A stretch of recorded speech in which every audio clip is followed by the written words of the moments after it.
Hello friends. कुछ दिन पहले आया वेब सीरीज बर्लिन, जो कि Spanish web series Money Heist का प्रीक्वल है।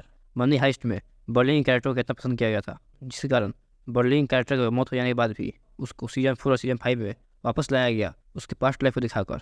और अब उसका एक सोलो सीरीज आया है, तो चलिए इसे एक्सप्लेन करते हैं।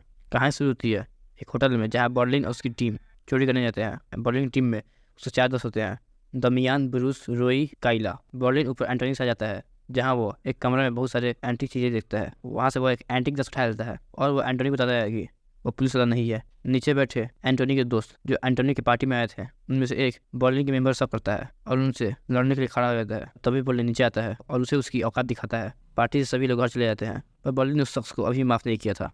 अब वह शख्स बर्लिन से अपनी जान की भीख मांगता है। बर्लिन को बताता है कि वो सिर्फ अपनी गर्लफ्रेंड के सामने हीरो बनना चाहता था। जब बात मोहब्बत की आई तो बर्लिन ने उसे छोड़ दिया, क्योंकि प्यार इतनी बड़ी चीज़ नहीं जिस पर ज़िंदगी हारी जाए। अब बर्लिन की टीम में एक नई मेंबर कैमरन की एंट्री होती है। बर्लिन अपनी टीम के साथ पेरिस के एक बड़े से होटल में एक नए चोरी का प्लान करता है, जहां बर्लिन अपने दोस्तों को बताता है कि हमने एंटीक प्याला इसलिए चुराया क्योंकि हम इस बड़ी चोरी को अंजाम दे सकें। इस एंटीक प्याले की कीमत 40,000 यूरो है। हम इसकी मदद से 44 मिलियन यूरोज की चोरी करेंगे। इससे हम यूरोपियन शाही परिवारों के 63 हीरो से जुड़े हार चोरी करेंगे, जो इस वक्त अलग अलग शहरों में फैले हुए हैं।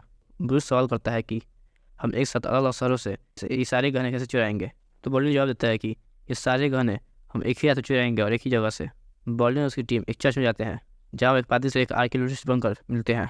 पादरी इनके बारे में रिसर्च करता है, तो उससे ढेर सारे लिंक मिलते हैं जो काइला ने बनाई होती है। तो बर्लिन उस पादरी को यकीन दिलाता है कि इस चर्च के नीचे एक खजाना छिपा हुआ है। इसके बाद वह खुदाई की परमिशन पादरी से ले लेता है। कैमरन बर्लिन से पूछती है कि हम खुदाई क्यों कर रहे हैं। तो बर्लिन बताता है कि चर्च के 65 फीट नीचे एक टनल है, जो सीधा उस नीलामी घर में जाएगी, जहाँ जहाँ सारे गहने एक साथ रखे जाने वाले हैं। और जब गहने का आखिरी शिपमेंट रखा जाएगा, हम उस वक्त चोरी करेंगे। और शिपमेंट की सारी जानकारी उस नीलामी घर डायरेक्टर पोलिना के पास है, जो हमारे होटल के सामने वाले बिल्डिंग में रहता है। इसके बाद काइला, कैमरन और रोई पोलिना के घर स्पाई कैमरा लगा देते हैं, जब पोलिना और उसकी बीवी घर से बाहर गए थे। बर्लिन अपने पर्सनल लाइफ में बहुत ही डिस्टर्ब रहता था और उसे नींद नहीं आती थी। आधी रात को बर्लिन उठता है तो अपने मॉनिटर देखता है कि पोलिना की बीवी, जिसका नाम कमिल होता है, वो आधी रात को उठकर डांस कर रही है और कहीं जाने के लिए रेडी हो रही है। बर्लिन उसका पीछा करता है। वो देखता है कि कमिल एक पब में जाती है और गाना गाती है, अपनी पूरी रात खुल कर जीती है और सुबह होते ही अपनी जगह पर आगे सो जाती है। कमिल अपने मैरिज लाइफ से खुश नहीं थी। बर्लिन उसे देखकर उसके प्यार में गिर जाता है और उसे पाने की कोशिश करता है। बहुत दिन बाद बर्लिन को आज फिर सुकून मिल जाती है। इधर ये लोग अपना काम भी जारी रखते हैं, जहाँ अब वो पादरी से छिपाकर वो एंटीक प्याला गड्ढे में डाल देते हैं और पादरी के आते ही वहाँ खुदाई करके वो प्याला निकालते हैं। अब पादरी को विश्वास होता है कि उसके चर्च के नीचे बहुत बड़ा खजाना छिपा हुआ है। बर्लिन कमिल के पीछा करता है, उसे बात करके इम्प्रेस करने की कोशिश करता है, पर कमिल की ओर से कुछ खास रिस्पॉन्स नहीं आता। इधर दरमियान उस टनल गेट तक पहुँच जाता है। इसके अंदर पहुँच वे नीलामी घर के बेसमेंट में जाने वाले दीवार को खोदना शुरू करते हैं। थोड़ी देर बाद फादर दरमियान के पास पहुँच वो प्याला मांगते हैं, ताकि वो इसे लेकर स्पेन की यूनिवर्सिटी में दिखाकर अपना नाम कमा सके। पर दरमियान पादरी को वो प्याला ले जाने से मना करता है, पर पादरी अपने जिद पर इस प्याले को ले जाता है। और अगले सुबह उनकी फ्लाइट थी। ये लोग तो आर्कियोलॉजिस्ट थे नहीं, और वो प्याला भी चोरी का था। अगर ये बात बाहर गई तो पूरा प्लान खतरे में आ जाता। दरमियान बर्लिन के पास फ़ोन करता है, पर बर्लिन कमिल के साथ ऊपर जाने की तैयारी में था कि तभी दरमियान के पास सुनकर बर्लिन सोचने लगता है कि अब वो क्या करे। उसे एक चीज़ को चुनना था जिसके पीछे दुनिया पागल है, पहला पैसा और दूसरा प्यार। अब वो प्याला लाने की जिम्मेवारी रोई को देता है और खुद अपने प्यार के पीछे चला जाता है। कैमरन बाइक की चाबी रोई को देने आती है। रोई कैमरन के साथ प्याला चुरा निकल जाता है। ये लोग रास्ते में पादरी के हाथ से प्याला छीन लेते हैं, पर पादरी के बॉडीगार्ड रोई और कैमरन का पीछा करते हैं। ये लोग कार पार्किंग जगह छिप जाते हैं और वहाँ 2-3 गाड़ी बर्बादी के बाद आखिरकार प्याला इनके हाथ से निकल जाता है। अगली सुबह दरमियान इनसे कैफे में मिलता है, इनकी गलती पर डांटता है और फिर वो प्याला उन्हें दिखाता है, जो पादरी खुद दरमियान को लाकर वापस दे देता है। प्याला छीनते वक्त पादरी घायल हो गया था और पादरी एक हफ्ते छुट्टी पर चला जाता है और इन्हें खुदाई के लिए एक्स्ट्रा टाइम मिल जाता है। बर्लिन की नींद कमिल के फ़ोन से खुलती है, जहाँ बर्लिन कमिल को ब्रेकफास्ट के लिए पूछता है। थोड़ी देर बाद कमिल बर्लिन के रूम पर पहुँचती है। बर्लिन घबरा जाता है क्योंकि इसके कमरे में ही सारे मॉनिटर टेलीस्कोप रखे हुए थे, परंतु वो इस सिचुएशन को समझदारी से हैंडल करता है। घर में आने से रोक लेता है और कमिल वहाँ से जा रही होती है।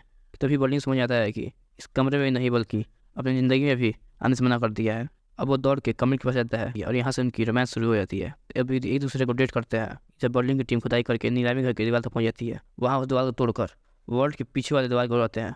वॉल्ट और उनके बीच एक कंक्रीट दीवार थी वॉल्ट और उस कंक्रीट दीवार के बीच एक एंटी चैम्बर था जहाँ सीसीटीवी कैमरे लगे हुए थे। अगर ये उस कंक्रीट दीवार को तोड़ते तो सीसीटीवी कैमरा नजर आया। इसके लिए वो एक प्लान बनाते हैं। अब ब्रूस डिलीवरी बॉय बनकर इनके ऑर्डर को डिलीवरी करने जाता है, जहाँ वो इन्हें 3 मिनट तक मॉनिटर से हटाकर उलझाया रखता है। इसी बीच काइला उस सीसीटीवी कैमरा को हैक कर लेती है।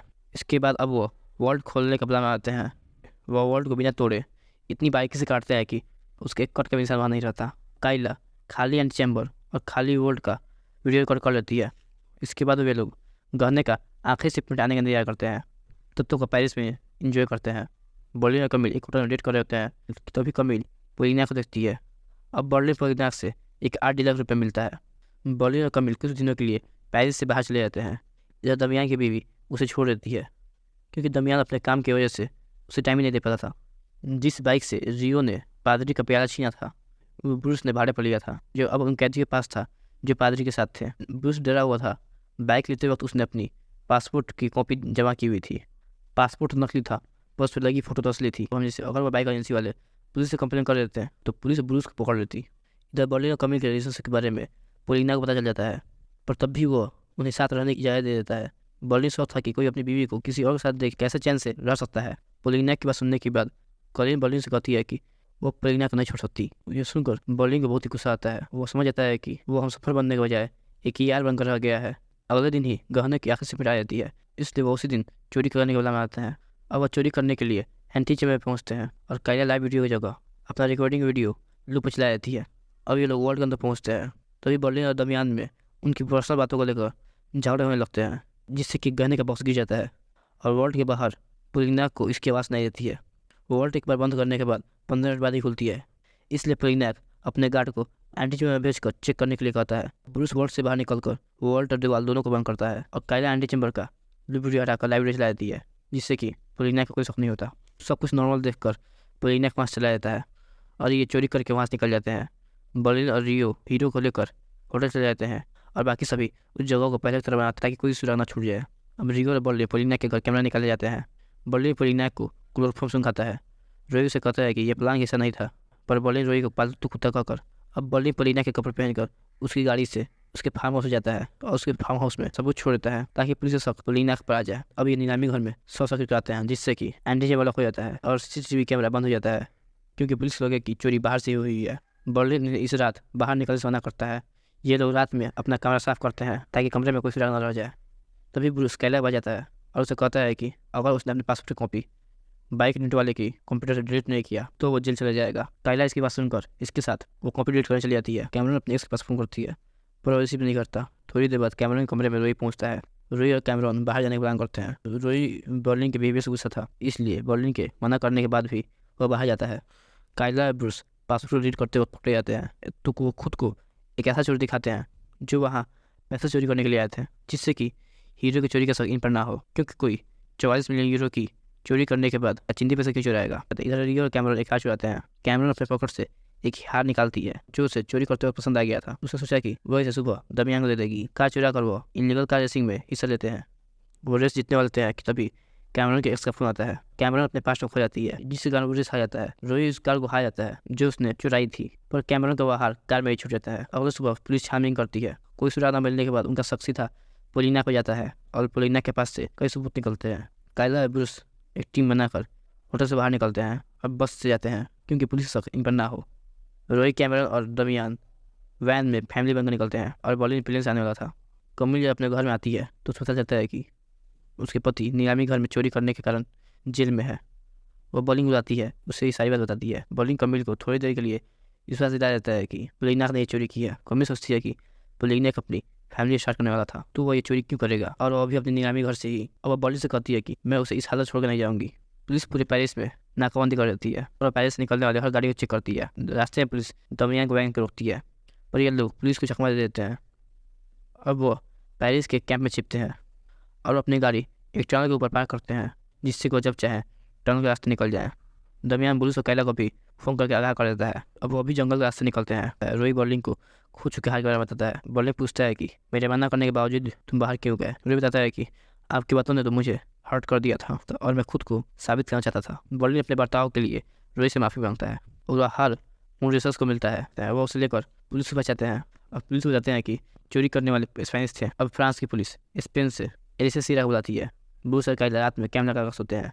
काइला रात में जब सुसु करने जाती है तो उसके पैर में एक सांप काट लेता है। ब्रूस काइला को लेकर जंगल से बाहर जाता है, जहाँ उनकी मदद 2 पुलिस वाले करते हैं। इधर बर्लिन कमिल को पैसे देता है एक बड़े वकील को हायर करने के लिए, ताकि पुलिस जेल से बाहर निकल सके, क्योंकि कमिल के सारे अकाउंट्स ब्लॉक हो चुके थे। बर्लिन ऐसा करके कमिल की नज़र में हीरो बन जाता है। पुलिस को दमियान और उनकी फेक फैमिली को शक था, इसलिए पुलिस इन पर नज़र बनाए रखती है। पुलिस काइला को एडमिट कराती है, तभी उसके पॉकेट से लोरेंजो मैगजीन गिरती है। तभी ब्रूस पुलिस पर गन तान के दोनों को कार के अंदर ले जाता है और उन पर गन तान के रखता है और उनसे कहता है कि हाल ही में हमने 2 मर्डर किया है, ताकि पुलिस को हीरो की चोरी का संगीन पर ना आए। इधर काइला का इलाज शुरू हो जाता है। इधर कमिल के पास उसकी एक फ्रेंड अपने बेटे को छोड़ने आती है। कमिल उसे अपने और बर्लिन के रिलेशनशिप के बारे में बताती है। इधर पुलिस दमियान के वहाँ तक पहुँचती है और दमियान समझ जाता है कि यहाँ रहना सेफ नहीं है। रोई दमियान बताता है कि बर्लिन अभी भी पेरिस में ही है। दमियान रोई और कैमरन को प्लान बी शुरू करने को कहता है और वह खुद पेरिस बर्लिन को लाने चला जाता है। अब इस कहानी में स्पेनिश क्राइम इन्वेस्टिगेशन रकेल की एंट्री होती है, जो मनी हाइस्ट में सीजन 1 से सीजन 3 तक प्रोफेसर के खिलाफ थी और सीजन 4 सीजन 5 में प्रोफेसर के साथ मिलकर चोरी करने जाती है। ऐसा क्यों? अगर आपने मनी हाइस्ट देखा होगा तो आपको याद होगा। थोड़ी देर बाद कमिल की दोस्त उसके पास आती है। वह कमिल से कहती है कि हो सकता है कि तुम्हारे पति को फंसाने के पीछे बर्लिन का हाथ हो। यह सुनकर कमिल बर्लिन के पॉकेट से उसकी रूम की चाबी चुरा लेती है, ताकि वह उसके घर की छानबीन कर सके। कमिल को पता चल जाता है कि बर्लिन ने चोरी की है और उसके पति को फंसाया है। पुलिस रियो के वैन को 4 तरफ से घेर लेती है, उस वैन पर फायरिंग करती है। तभी वैन के अंदर से फायरिंग शुरू होती है। वैन पूरा खाली था। रोई और कैमरन टनल के अंदर से भागते हुए वैन में लगे गन को कंट्रोल कर रहे थे। पुलिस फायरिंग रोक देती है और इनसे इनकी मांगे पूछती है। रोई उनसे 5 मिनट का वक्त मांगता है और इस बीच उसे भागने का टाइम मिल जाता है। 5 मिनट से 10 मिनट हो जाते हैं और एलिसिया को इन पर शक होता है, इसलिए वो वैन के अंदर जाती है और उस टनल को देखती है। जब तक ये लोग टनल के अंदर जाते हैं, रियो और कैमरन टनल से बाहर निकलकर एक फूड ट्रक के ऊपर छिप जाते हैं। वह फूड ट्रक सीधा स्पिन जाता है, इस तरह वह स्पेन पहुंच जाते हैं। इधर काइला होश में आती है। पुलिस वाले को भी ले जाता है। अगर उन्हें छोड़ देता तो पुलिस ने ट्रैक कर लेती। इधर पुलिस पुलिना के घर में मेरे छेद की छानबीन करके पता करती है। इन सारे छेद में स्पाई कैमरा लगे थे। पुलिस समझ जाती है कि चोरी का मास्टरमाइंड पुलिना नहीं बल्कि कोई और है। वह इस कैमरे का लेंस से करती है और समझ जाती है कि चोर सामने वाला बिल्डिंग हो सकता है। कमिल बर्लिन के बारे में सब कुछ पुलिस को बताने वाली होती है कि तभी उसे उसके पति की पर्सनल चीज़ें मिलती है, जिसे पुलिस छानबीन करने के लिए ले गई थी। कमिल से देखती है तो उसे पता चलता है कि पुलिना की दूसरी बीवी है और उसके साथ उसे एक बच्चा भी है और वो अपनी फैमिली के साथ खुश है। ये जानकर कि पुलिनाक ने उसके साथ चीट किया है, वो पुलिस को कुछ नहीं बताती है। पुलिस होटल पहुंचती है। तभी होटल का मैनेजर बताता है कि कुछ स्पेनिश गेस्ट हमारे होटल में थे और उनमें से एक अभी भी होटल में है। इनकी check in and checkout list computer से गायब थी। बर्लिन काइला के पास फोन कर कहता है कि शायद CCTV फुटेज डिलीट कर दो। काइला बोर्ड से भाग रही थी, उसे नेटवर्क प्रॉब्लम आ रही थी, पर थोड़ी देर बाद जैसे ही उसे स्ट्रॉन्ग नेटवर्क मिलता है वो सारे CCTV फुटेज डिलीट कर देती है। काइला और ब्रूस काफ़ी कठिनाइयों के बाद स्पेन पहुंच जाते हैं। इधर बर्लिन और दमियान किसी तरह सारे सबूत मिटाकर छिपा होटल से भाग जाते हैं और सबसे आखिर में ये लोग स्पेन पहुंचते हैं। कमिल को उसकी दोस्त ये आइडिया देती है कि हम पुलिस को बिना कुछ बताए बर्लिन से कुछ हिस्सा मांग लेते हैं। 5 महीने बाद कमिल से खोजते हुए मैड्रिड के कैफ़े पहुंचती है। जब बर्लिन और कमिल साथ में थे तभी बर्लिन ने उसे बताया था कि मैड्रिड के कैफ़े में वो जाया करता है। कमिल अपने बॉडी पर मैक लगा के बर्लिन से मिल जाती है और उससे स्वीकार कराती है कि चोरी उसने की थी, पर एक बार फिर वो बर्लिन के प्यार में गिर जाती है। अब वो बर्लिन का वॉशरूम इस्तेमाल करती है, जहाँ वो अपना सारा माइक फ्लश कर देती है और इस सुबह कमिल उसके दोस्त बर्लिन के पास आते हैं और उसे टेप रिकॉर्डर दिखाकर धमकाते हैं, पर उस टेप रिकॉर्डर में कुछ नहीं था। बर्लिन ने उस टेप रिकॉर्डर को चेंज कर दिया था, पर वो फिर भी अपना हिस्सा कमिल को दे देता है।